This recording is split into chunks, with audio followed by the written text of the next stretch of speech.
Okay, so good morning sa mga kakosmos ko dyan. Ituturo ko kung paano ang pag-transfer ng dollars sa inyong mga invites. So, open nyo yung Cosmos account nyo.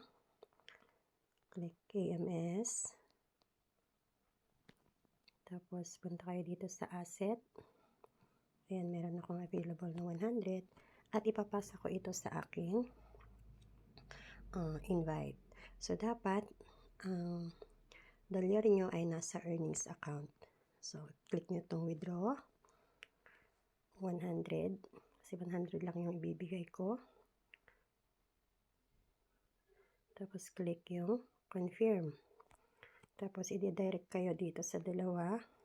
On-chain withdrawal or internal transfer. Since Cosmos to Cosmos ang gagawin ko, so i-click lang itong internal transfer.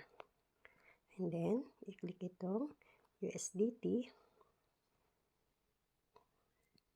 Tapos, i-select nyo yung user ID. Ayan.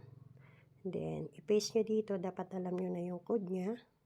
So, i-paste nyo dyan or i-type nyo dyan yung code ng invite nyo, yung 8 digits.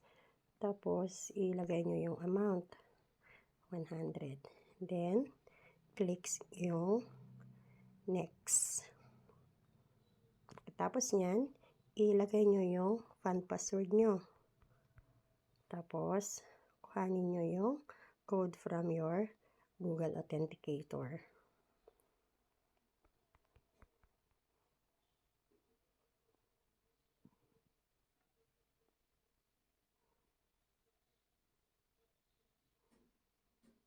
Hintayin nyo lang yung time.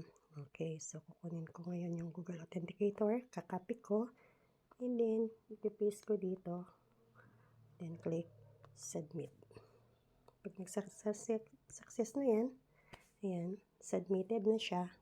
Papasok na yan ng kusa doon sa account ng inyong pagpapasahan ng dollars. So, ganoon lang po ang tamang pag-transfer ng dollars sa inyong mga members.